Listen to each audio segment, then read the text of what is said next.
Welcome to Simply Scottish, a podcast of all things Scottish, with music, features, interviews, and more, on the web at www.simplyscottish.com.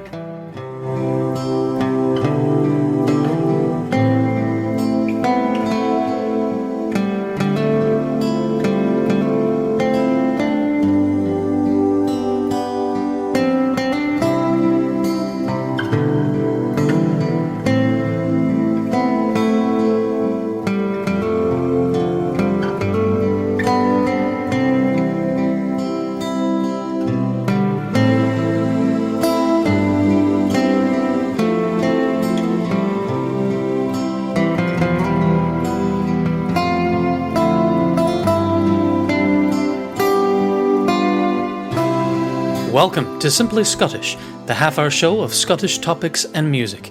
I'm Andrew McDermott, your host.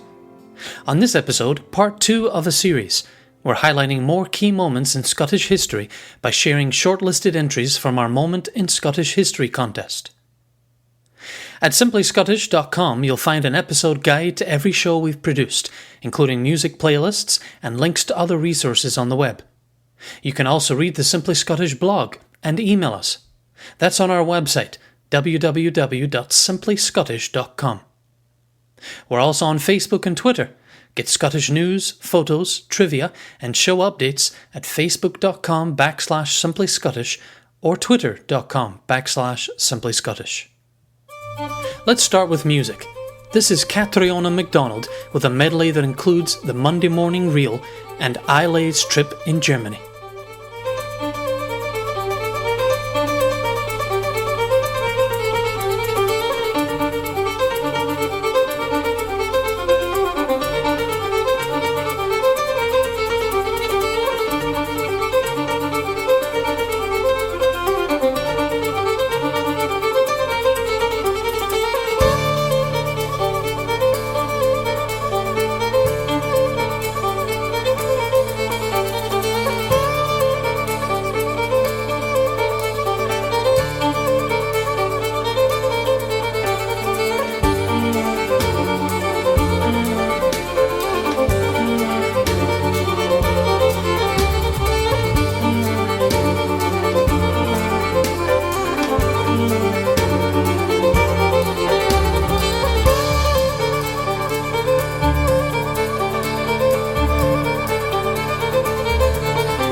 listening to Simply Scottish.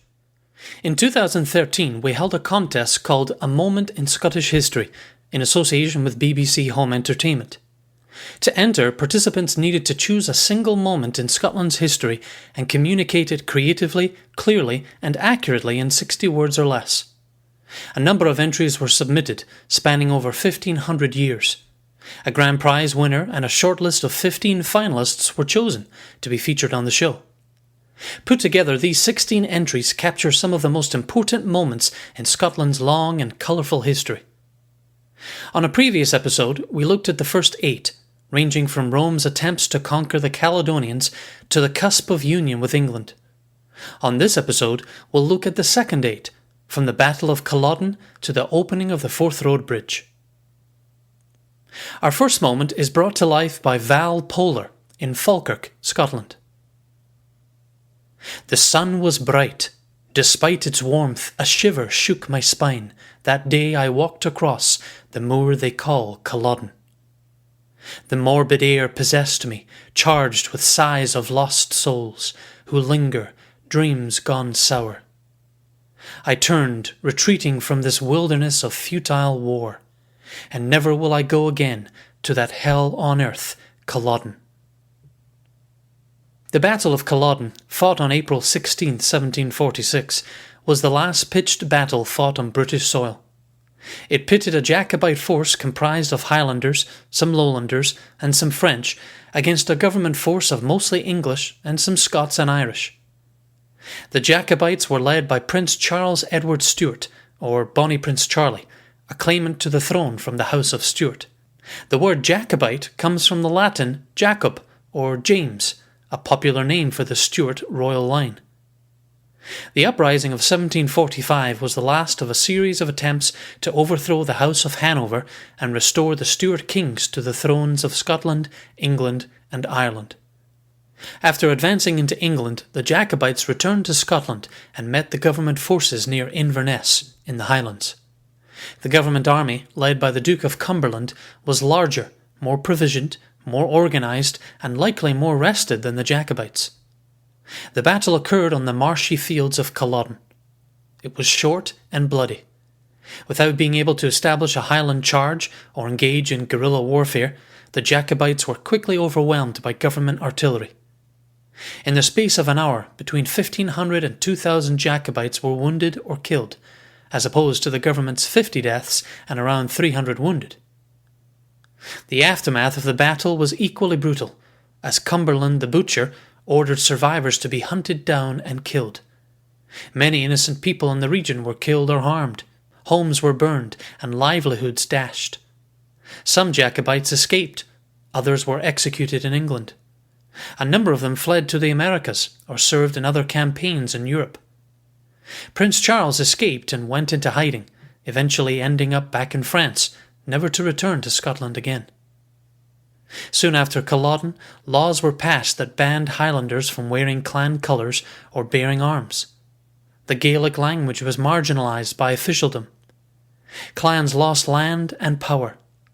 The clan system suffered irreparable harm. Truly, Scotland changed forever during this period. For more information on the battle and visiting the site of the battle today, go to the website for the National Trust for Scotland at www.nts.org.uk/Culloden. 76 years after the Battle of Culloden, a reigning monarch would pay a state visit to Scotland for the first time since 1650. Anthony Stayers of Hodges Cove in Canada wrote our next moment. As His Majesty donned his bright red formal Highland attire at Holyrood, he could not help but be pleased. Scott has done well, he thought. I am a king of Scotland, and by God I look like a Scottish king. I will embrace all that was old Scotland, and our people, by our example, will embrace me as their own.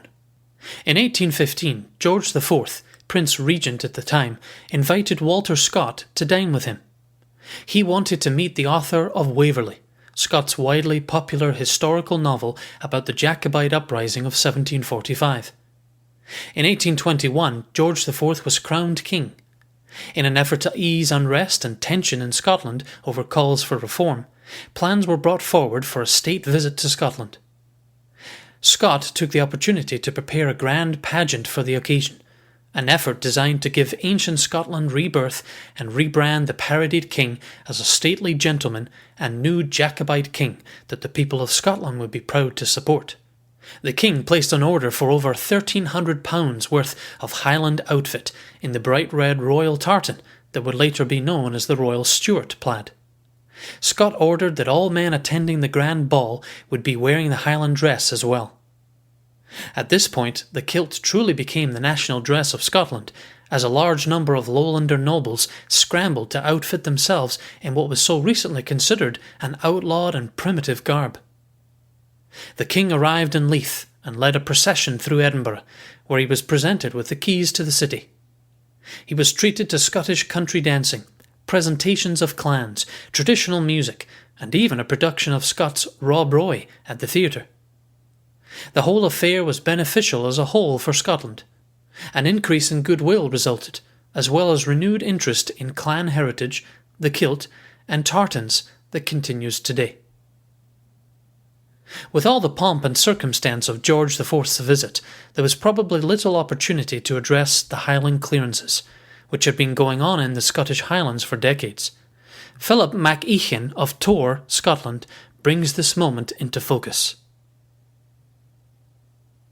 The total collapse, destruction and eviction of a mild, loyal and supportive people, thrown, crushed, faceless, burnt and lost, unloved, uncared for, dismissed, kicked and bruised, dispatched without repair, coastal bound, a remodelling exercise, head count reduction, now left with only yawning gaps from strath to strath, all quiet, and just below the cries of eagles, bleating sheep.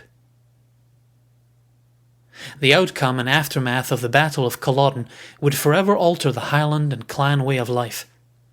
The ancient clan system of family and community steadily disintegrated. As well as an official desire to tame the Highlands and its people, economic conditions, poor harvests, and changing technologies in agriculture all played their part. Clan chiefs became detached from their clansmen.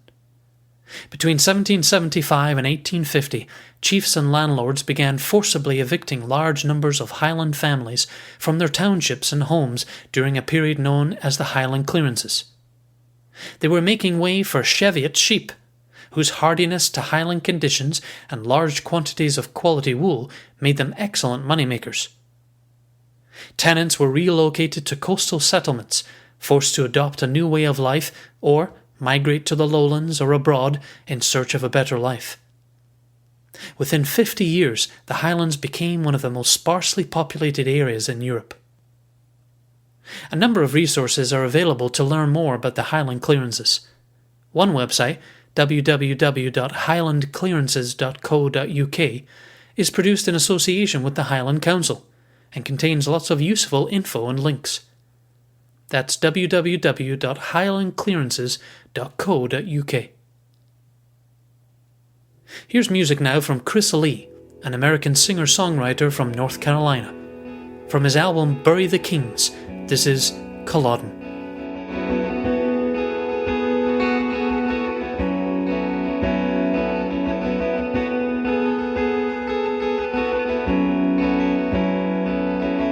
My heart is a battle royal, on right over blood and soil. Do I dare be loyal? The young pretenders on the rise again, and even ordinary gentlemen breathe in the wind of Culloden.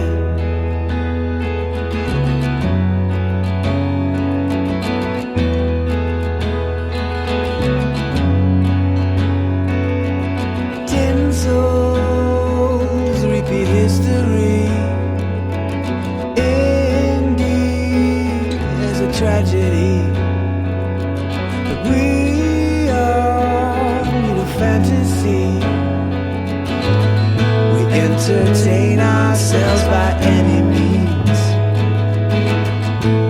across a sea of television screens, cheering the scenes at Culloden.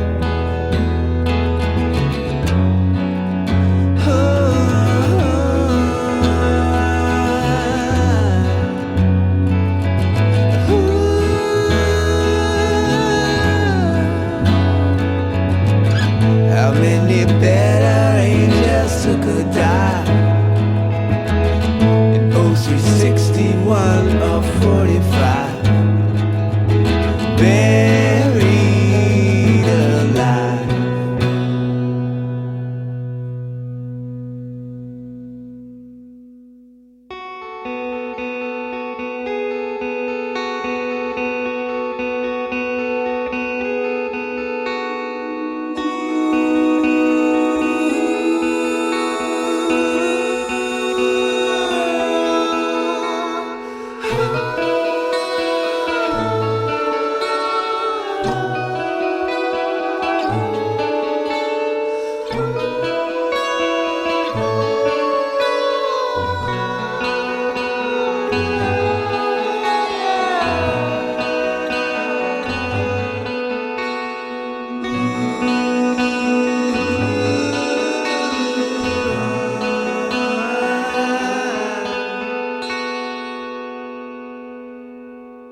You're listening to Simply Scottish. Cormac Murray in Linlithgow, Scotland submitted the next entry we're highlighting from our Moment in Scottish History contest. The lost child huddled amongst the coastal hillocks, seeking shelter. Rain was lashing down from an iron-coloured sky, waves rushing up from a churning sea. He saw the knoll of Skara Brae, pieces of it torn away by the water. Almost blinded by rain, he could still swear that he saw the shapes of stone buildings amidst the ruined knoll. This moment recalls the discovery of the Neolithic settlement of Skara Brae, thanks to a storm that hit Orkney in 1850.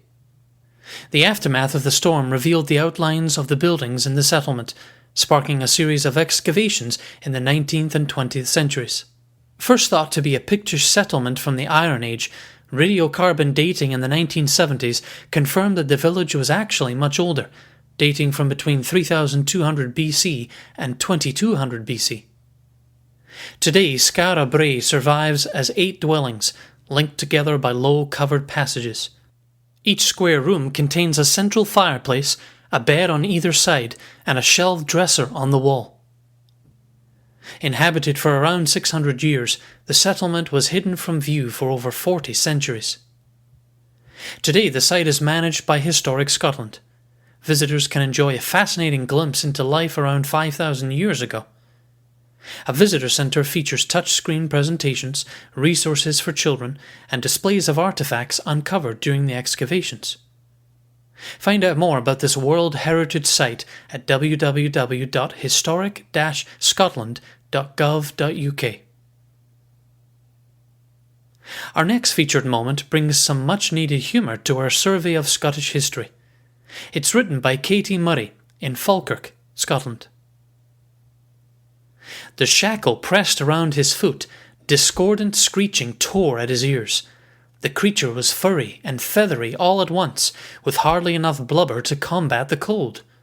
The most awful sounds emanated from a proboscis to rival that of an elephant seal. Maybe if I ignore it, it will go away, the penguin thought, feigning indifference. William Spears Bruce led the Scottish Antarctic expedition between 1901 and 1904. Although his popularity is not as far-reaching as his contemporaries, such as Robert Falcon Scott or Sir Ernest Henry Shackleton, his achievements show Scotland's part in an age of exploration and included the first manned meteorological station in the Antarctic territory, the discovery of new land east of the Weddell Sea, and a large collection of specimens. Bruce emphasised the Scottish nature of the expedition by including an official bagpiper. While trapped in the ice of the Weddell Sea in March 1904, the expedition carried out the following scientific experiment. They chained an emperor penguin to the piper's leg in order to observe how it would react to the music. The ship's doctor, Dr. Perry, said of the incident, "He played on his pipes, but neither rousing marches, lively reels, or melancholy laments seemed to have any effect on these lethargic, phlegmatic birds. There was no excitement, no sign of appreciation or disapproval, only sleepy indifference." It would seem not every living creature is visibly moved by the emotive, stirring sounds of the bagpipes.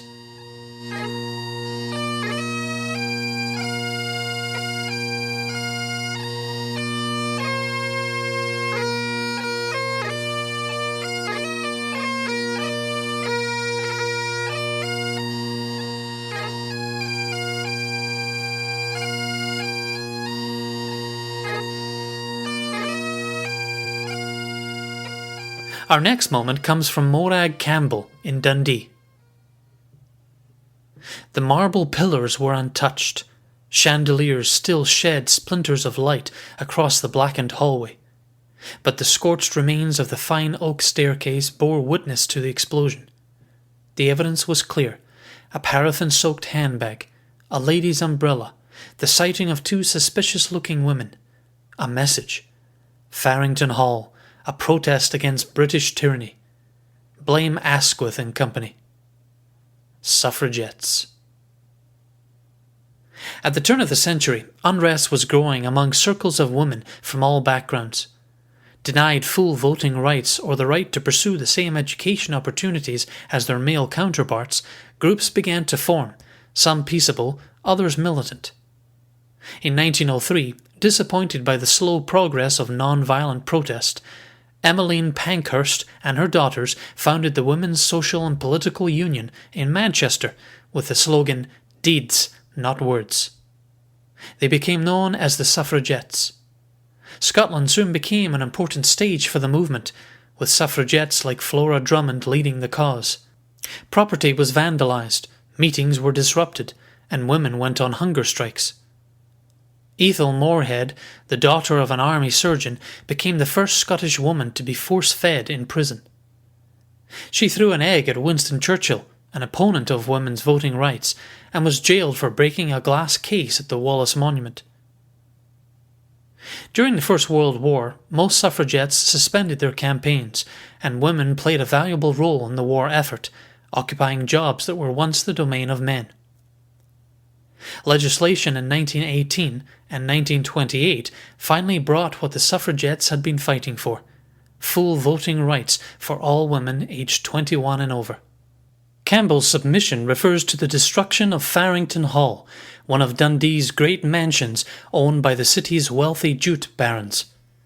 A magnificent Gothic structure finely appointed with marble and crystal chandeliers, it was badly burned in 1913 by suffragettes who were angry at recent legislation designed to quell their cause.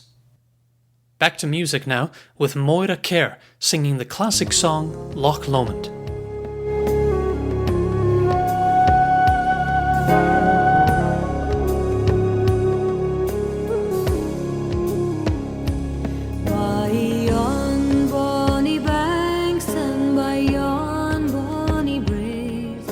The sun shines bright on Loch Lomond, where me and my true love would ever want to gaze, on the bonny, bonny banks of Loch Lomond.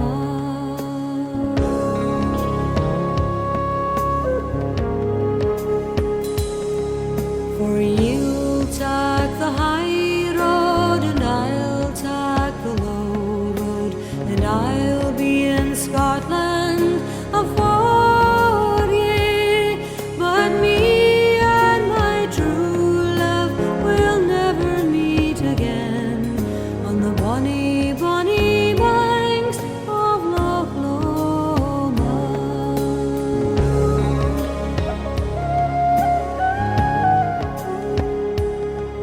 'Twas there that we parted in yon shady glen, by the steep, steep side of Ben Lomond, where in purple hue the Highland hills we view, and the moon coming out in the gloaming.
This is Simply Scottish.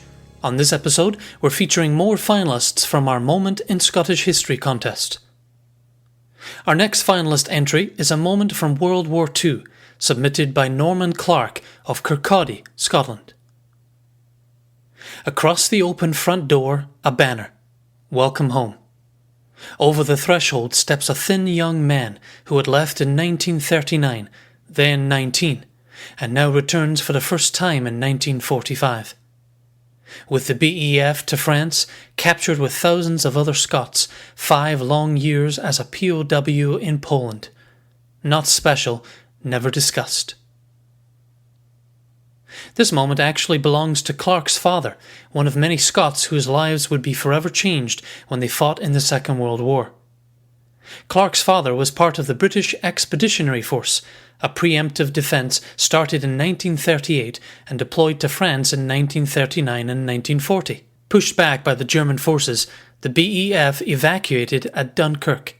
A number of soldiers were captured and became prisoners of war.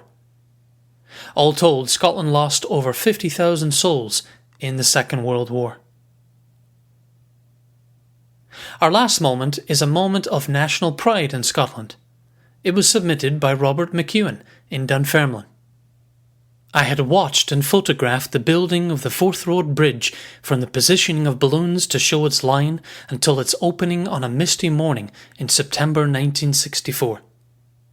As Her Majesty the Queen drove over the newly opened bridge, the shroud of mist lifted, revealing the new bridge in all its glory. A magnificent sight. 2 years after the Second World War, an Act of Parliament established a board to oversee the planning and building of a new bridge across the Firth of Forth. Although the Forth Rail Bridge had been in place since 1890, it allowed only trains to cross the water between Edinburgh and Fife. Vehicle traffic still used a ferry or had to be diverted to the Kincardine Bridge 15 miles upstream.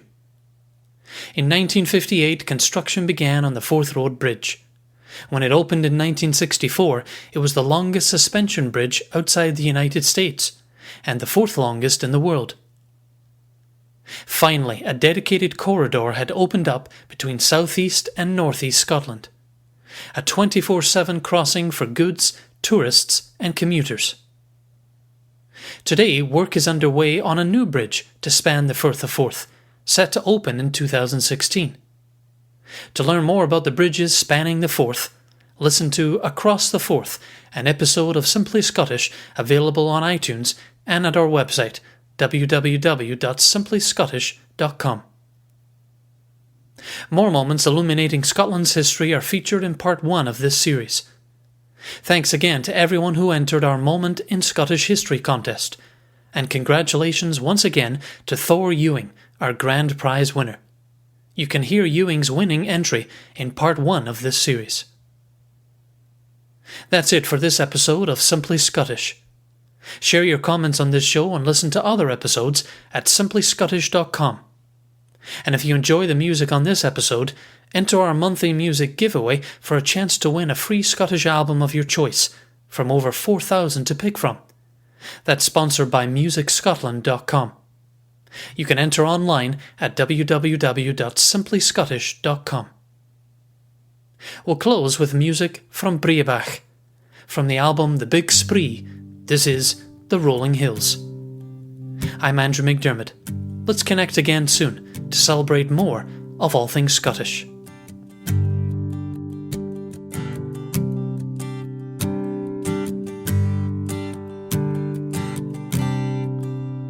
Well, I've travelled far and I've wandered wide. I've seen the heart. Simply Scottish is hosted and produced by Andrew McDermott. Show content copyright 2013, Simply Scottish Media. All music is used with consent of copyright holders. Continue your Simply Scottish experience at simplyscottish.com. Thanks for listening. Bury me low, where I can hear the bonny Tweed flow, in a sweeter place I'll never know than the rolling hills o' the borders. And well do I with my lass I strolled by the Tay, but all its beauties they fade away among the hills or the borders.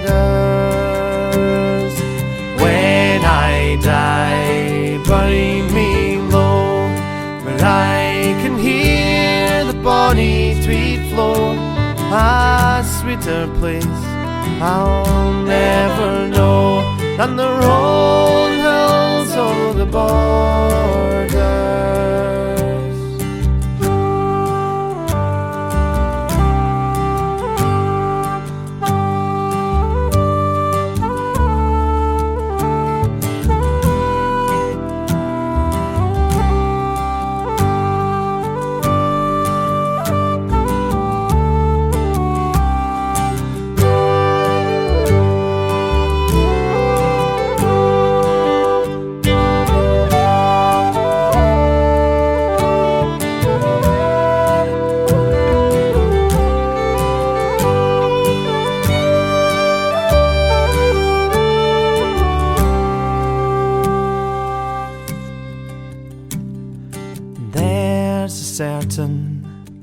Place o' mind, bonny lassies there you'll find, and men say sturdy and yet say kind, among the hills or the borders. When I die, bury me low, where I can hear the bonny Tweed flow. A sweeter place I'll never know than the rolling hills or the borders. When I die, bury me low, where I can hear the bonny Tweed flow. A sweeter place I'll never know than the rolling hills or the borders.